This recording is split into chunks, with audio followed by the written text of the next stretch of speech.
तो good evening बच्चा लोग। आशा करता हूँ आप सभी लोग अच्छे होंगे। और जैसा कि कल हमने रूल ऑफ डिविजिबिलिटी के बाद प्राइम फैक्टर निकालना सीखा था, और आशा करता हूँ कि वो आपको बहुत अच्छे से समझ में आया होगा। थोड़ा सा लेक्चर क्या, वो जो आखिरी सवाल था थोड़ा सा लेंथी था, लेकिन बेटा भरोसा रखिए कि अगर आप बेसिक से कोई चीज पढ़ते हैं तो 100% आपको भविष्य में भी कभी बेटा इस तरह की चीजें अगर आपके सामने आएगी तो वो आपसे बनेगी। तो बेटा इस क्रम में जो हमारा आगे का टॉपिक है वो बहुत प्यारा टॉपिक है, एलसीएम और एचसीएफ। वो हमको आज सीखना है। हम पहले बेसिक से उसको सीखेंगे, उसको समझेंगे कि एचसीएफ क्या होता है, एलसीएम क्या होता है, उसको निकालते कैसे हैं। उसके बाद जो तुम्हारी 10th की बुक है एनसीईआरटी की, उसमें 1.1 में जितने भी सवाल दिए हैं बेटा वो हम करेंगे। बस आप बिल्कुल फ्री होके बैठ जाइए और बस सुनिए ध्यान से, ठीक है। हम जो पढ़ रहे हैं बेटा उसका नाम है एचसीएफ। एचसीएफ, ठीक है, हाईएस्ट कॉमन फैक्टर, इसका नाम है बेटा हाईएस्ट कॉमन फैक्टर। तो हमको जो पढ़ना है बेटा वो है highest common factor, highest common factor, ठीक है, हाईएस्ट कॉमन फैक्टर, ठीक है। थोड़ा सा बेटा चूंकि हमसे जो लोग जुड़े हुए हैं वो हिंदी मीडियम के भी हैं, इसलिए मैं हिंदी का भी ध्यान रखूंगा। इसको बोलते हैं महत्तम समापवर्तक, ठीक है, मासा, ठीक है। तो बेटा देखो, डेफिनेशन आपके पास बुक में बहुत अच्छी लिखी हुई है, आप उसको पढ़ सकते हो, वो इंपॉर्टेंट है। 2 नंबर में कई बार 10th के बोर्ड एग्जाम में डेफिनेशन आती है। हमने कई बार देखा है कि प्रीवियस ईयर के पेपर में प्रोबेबिलिटी जो है प्रायिकता की डेफिनेशन आई थी। इम्पॉसिबल इवेंट जो है पॉसिबल इवेंट है, संभव घटना असंभव घटना, इन सब की definition state board 10th class के एग्जामिनेशन में पूछता है। इसलिए हमको एचसीएफ और एलसीएम की डेफिनेशन पढ़ना है। तो बेटा मुझे लगता है वो आपके जो बुक है उसके अंदर बहुत बेहतर तरीके से लिखी हुई है। मैं यहाँ चाह रहा हूं कि मैं आपको इसको समझाऊं, इसके सवाल कैसे आपसे इजी तरीके से बन सकते हैं वो समझाने का मेरा उद्देश्य है यहाँ पर। तो देखो बेटा, एचसीएफ जब हम निकालें तो हमको केवल 2 बात ध्यान में रखनी है बेटा। पहले रखनी है कि हमको कॉमन फैक्टर पे ध्यान देना है। काय पे ध्यान देना है? कॉमन फैक्टर, ठीक है। और हिंदी में इसको बोलेंगे बेटा उभयनिष्ठ गुणनखंड, उभयनिष्ठ गुणनखंड, ठीक है। और दूसरी चीज बेटा ध्यान देने योग्य वाली बात है कि हमको सबसे स्मॉलेस्ट पावर चाहिए रहती है, स्मॉलेस्ट पावर। बेटा सुनते रहो, बस 10-15 मिनट सुनते रहना, फिर आप देखना चमत्कार। स्मॉलेस्ट पावर मतलब सबसे छोटी घात, सबसे छोटी घात, ठीक है ना। बेटा इसकी जब डेफिनेशन पढ़ोगे तो डेफिनेशन में आपको ये निश्चित तौर से 2 वर्ड टकराएंगे, एक तो कॉमन फैक्टर, दूसरा स्मॉलेस्ट पावर। तो बेटा बस इस पे ही ज्यादा हमको फोकस करना है, ठीक है। थोड़ा सा देखना ध्यान से। अब मैं यहाँ हल्का सा समझा देता हूँ। जैसे मान लीजिए अगर मेरे पास एक मन से एक नंबर ले रहा हूं 2, 4 और 8, और मैं बोल दूं कि इसका एचसीएफ निकालना है। क्या निकालना है? एचसीएफ निकालना है। तो देखो बेटा, पहली चीज तो बिल्कुल ध्यान रखना है कि हमको उसको अलग अलग सॉल्व करना है। अलग अलग से मेरा 2 अलग, 4 अलग, 8 अलग, ठीक है। बिल्कुल बेसिक से समझना बेटा, और जैसा मैं करवा रहा हूं वैसा करके देखना, आपको चीजें बहुत इजी लगने लगेगी। तो आपको इसका एचसीएफ निकालना है। आपने क्या किया? पहला काम 2 को अलग लेगा, 4 को अलग लेगा, 8 को।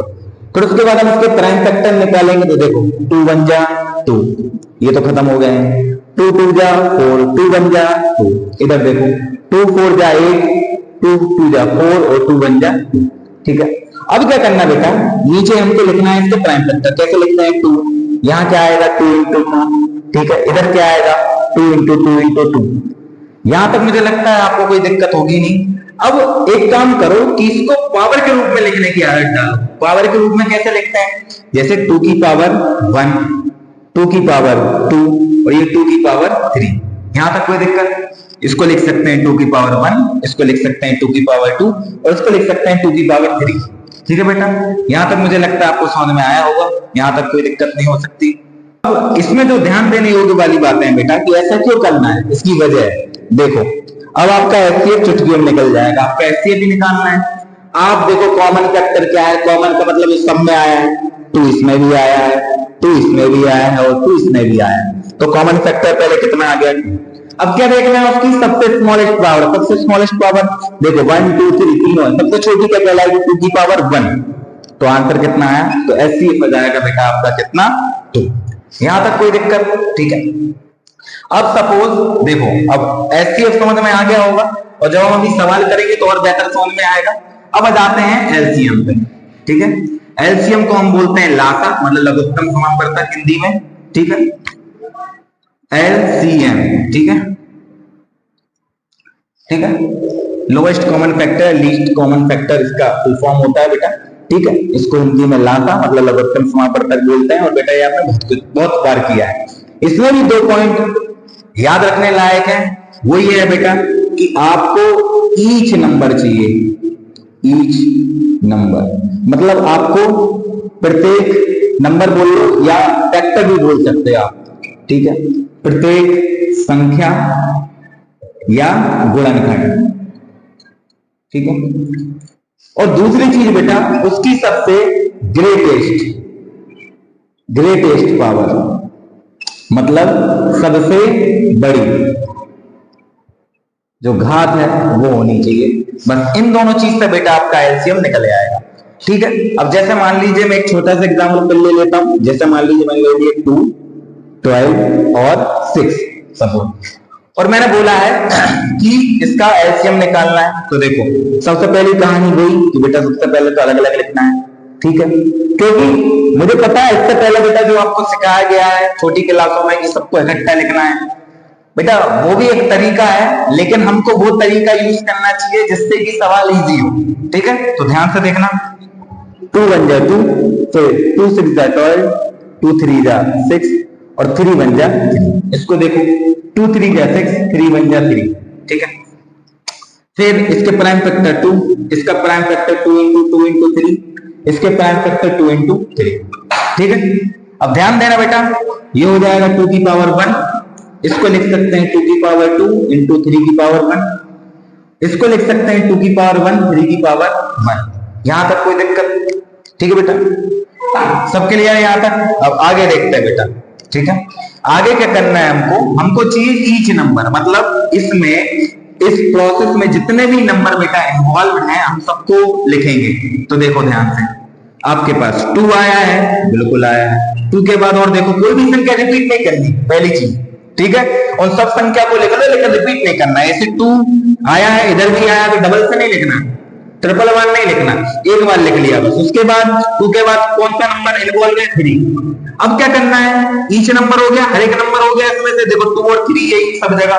अब लिखना है, अब उसको देखना है ग्रेटेस्ट पावर, सबसे बड़ी पावर है, सबसे बड़ी घात क्या है उसकी। तो देखो 2 देखो, 2 की सबसे बड़ी पावर कितनी बेटा? 2। अब 3 पे आओ, 3 की सबसे बड़ी पावर कितनी है? 1। तो बेटा 2 की पावर 2 का मतलब होता है 4 और 3 की पावर 1 का मतलब होता है 3। 4 3 जा 12, ये है आपका बेटा एलसीएम। ठीक है, तो ये बेटा अपना मेन कॉन्सेप्ट एचसीएफ और एलसीएम का। आपको बस 2-3 चीजें याद रखनी है बेटा जो मेन चीज है। ठीक है ना, एक बार मैं फिर से बता दे रहा हूँ अच्छे से, और फिर उसके बाद आप एनसीईआरटी के जो आपके सवाल है वो उठाएंगे और देखना बेटा कैसे आप खुद चुटकियों में सॉल्व करोगे। ठीक है, तो देखो बेटा इस तरफ मैं लिख देता हूं एचसीएफ और इस तरफ लिख दे रहा हूं मैं एलसीएम। ठीक है, देखो बेटा ध्यान से। ठीक है, हमको एचसीएफ में, ठीक है ना, क्या करना है? कॉमन फैक्टर देखना है। कॉमन फैक्टर या नंबर, फैक्टर या नंबर जो बोल लो, कोई दिक्कत वाली बात है नहीं उसमें। ठीक है, उसमें इसमें क्या देखते हैं बेटा? हमको ईच नंबर मतलब प्रत्येक संख्या जरूरी है, ईच फैक्टर जरूरी है बेटा। ठीक है, इसमें उभयनिष्ठ चाहिए हिंदी में अगर बात करूं तो, और इसमें प्रत्येक चाहिए, प्रत्येक। ठीक है, चलो दूसरी चीज बेटा थोड़ी सी राइटिंग समझ लेना अपने हिसाब से, मैं जो बोल रहा हूं वैसे। ठीक है ना, क्योंकि राइटिंग थोड़ी सी खूबसूरत है हमारी। ठीक है, तो कॉमन फैक्टर एचसीएफ में जरूरी है, एचसीएफ में ईच फैक्टर जरूरी है। एचसीएफ में हमको स्मॉलेस्ट पावर चाहिए रहती है, स्मॉलेस्ट पावर मतलब सबसे छोटी। ठीक है, और इसमें चाहिए रहती है बेटा हमको सबसे ग्रेटेस्ट पावर मतलब सबसे बड़ी। ठीक। बस बेटा यही दो चीज है जो आपको काम आएगी बेटा, ठीक है ना। कुछ चीज का विशेष ध्यान रखना नोट करके, जैसे कि कोई भी सवाल आ जाए बेटा उसको अलग अलग करना है इस तरह से, ठीक है ना। आपके पास चार संख्या दी है तो आप चारों को अलग अलग लिखें। उसके बाद सेकंड पॉइंट जो है कि बेटा हमेशा फैक्टर को पावर से मिलेंगे। इससे क्या है, आंसर आपको दिखने लगेगा। आप मेरी बात का भरोसा करिए कि आंसर आपको दिखने लगेगा, ठीक है। तो बेटा अब हम अपनी एनसीईआरटी ले लेते हैं। आपका कॉन्सेप्ट क्लियर है, कॉन्सेप्ट की पटरी बिछाई जा चुकी है, बस हम लोग को मेट्रो भगाना है। तो देखो बेटा अब आपको कितनी इजी से एलसीएफ और एलसीएम समझ में आएगा, देखते जाइए अब आप।